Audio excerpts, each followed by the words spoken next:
everybody, this is Kasturi Chaudhary. I welcome you all to Speak Smart, जहाँ पे आप अंग्रेज़ी सीखते हो through Hindi. Yes, you're learning English through Hindi in a very easy way. Now, अभी तक हमने बहुत सारे words के बारे में discuss किया. Today we are going to discuss about some smart English words, ताकि हमारा जो language है थोड़ा elevated लगे, थोड़ा स्टाइलिश लगे. हम सब चाहते हैं थोड़ा प्रेजेंटेबल होने के लिए, और उसके लिए सिर्फ ड्रेसिंग इम्पॉर्टेंट नहीं है, हमें कुछ अच्छी वर्ड्स भी यूज़ करना है. We have to improve our vocabulary, तो ही हमारा कम्युनिकेशन स्किल बढ़िया लगेगा. So you are right with me. Okay, we begin with the first word suave. I repeat, suave. Please repeat after me. suave. SUAVE, suave. ये word का meaning है well mannered. Well mannered word तो आपने बहुत सुना होगा और हम बहुत यूज़ करते हैं. It's a very positive word. जब भी हम किसी को देखते हैं, अच्छा से पेश आते हैं, अच्छा से बातचीत करते हैं, बहुत प्रेजेंटेबल होते हैं, तो हम बोलते हैं ही is a very well mannered person. तारीफ़ करके बोलते हैं. तो ऐसे सिचुएशन में मानो कि आप कोई पार्टी में गए हो या गेट टुगेदर में हो, तो आपको अगर किसी को देख के अच्छा लगा, you can just say hey look at that guy. वो आदमी को देखो, he so suave, he so well mannered. ऐसे टाइप के और भी एक दो वर्ड्स होती है जिसका मीनिंग सेम ही है. Like polished, is a very polished person, he is a polite person. More और लेस ये सब वर्ड्स का मीनिंग सेम.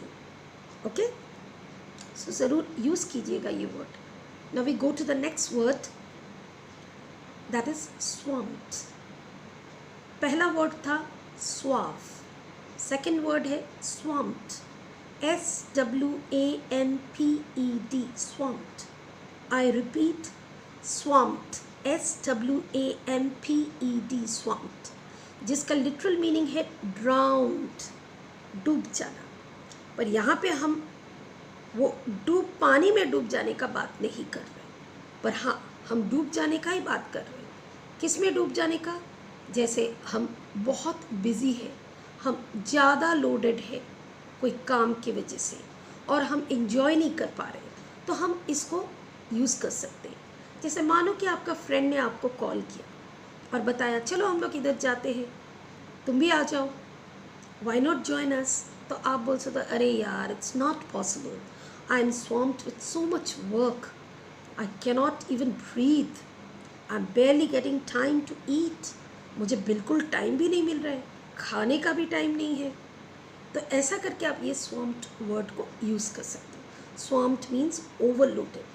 और एक वर्ड swamped की जगह हो सकता है, that is deluged. पर इसको आप कैसे बोलेंगे? I'm deluged with assignments. तो याद रखिए ये सब मॉडर्न एडवांस्ड वर्ड्स आप यूज़ कीजिए. Third word, catch-22. Have you heard about it? Confused? It's not catching.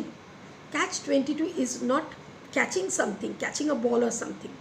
Here we are talking about an impossible situation.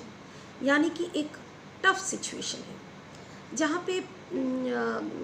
जहाँ पे ना आप ये कर सकते हो ना वो कर सकते हो. ये करने के लिए आपको वो करने पड़ता है. I'll explain better. मानो कि आपने एक इंटरव्यू में गए, आपको एक जॉब चाहिए, आपका इंटरव्यू अच्छा रहा, लेकिन आपको वो जॉब नहीं मिल रहा है. क्यों नहीं मिल रहा है? क्योंकि आपका वर्क एक्सपीरियंस नहीं है. तो फिर आप इसके बारे में जब किसी को बोलना चाहते हो तो आप क्या बोलोगे? It's a catch-22 situation.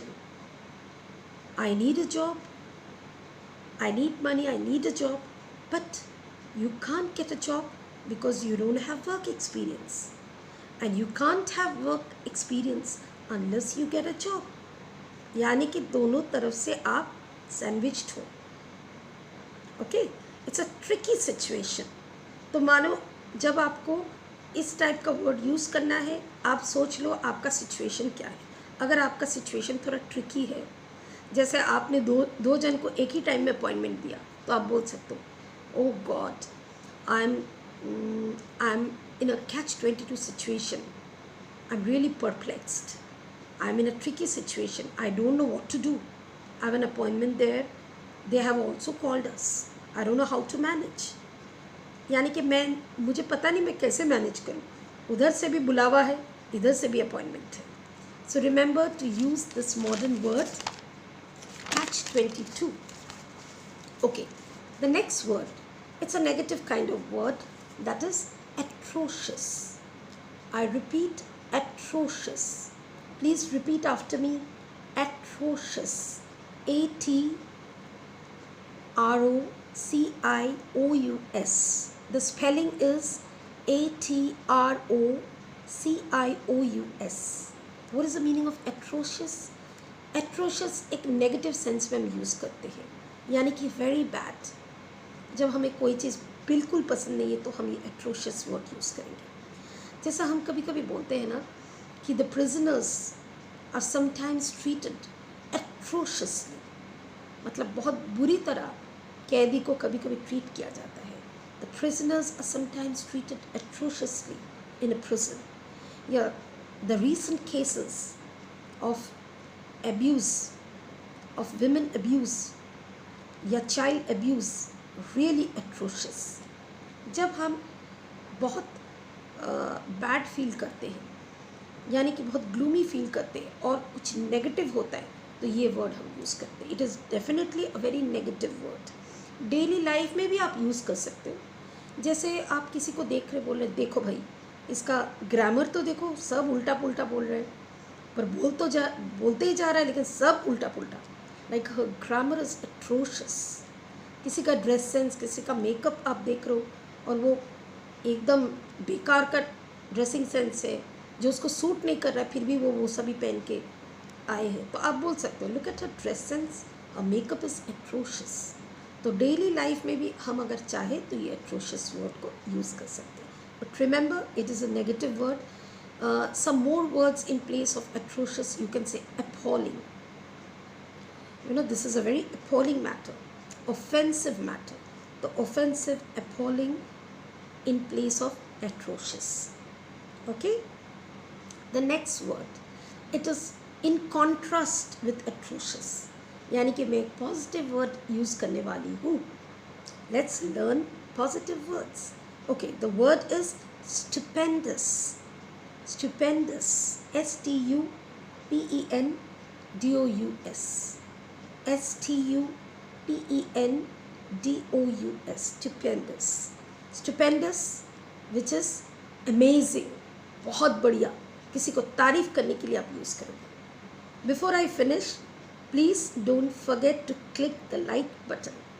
और अगर आपको ये सेशन अच्छा लगा तो डेफिनेटली सब्सक्राइब कीजिए. So let's go about a bit. Let's continue with this stupendous word. कहाँ हम यूज़ कर सकते हैं? Like अगर आप कहीं पे घूमने को गए हो और आपका होटल से सामने में व्यू बहुत बढ़िया है, तो आप बोल सकते हो what a stupendous view from this balcony. ये बैल्कनी से दृश्य कितना बढ़िया है. What a stupendous view. और मानो कि आप एक बहुत अच्छा बुक पढ़ रहे हो और वो बुक को आप छोड़ नहीं पा रहे हो, तो आप बोल सकते हो please don't disturb me, this is a stupendous book, I cannot just leave it. मैं इसको छोड़ नहीं पा रहा हूँ, तो मुझे ये फिनिश करने दो. कोई मूवी भी हो तो हम ऐसा बोल सकते हैं. It means awesome.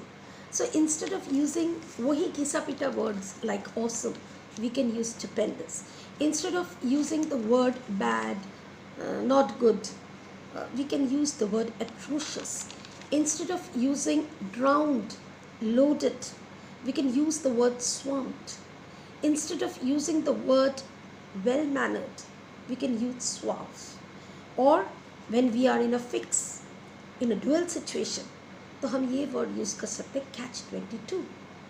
So remember to use these words. I am sure after going through this video, you are going to use these words in your daily life and you will be benefited. आपको ज़रूर ये फ़ायदा होगा. Don't forget one tip I want to give you. In a sentence, use one smart word. Don't use too many smart words. Use at least one smart word. So now, before I end, reminding you once more, please click the like button and put a comment. All the best. Good luck.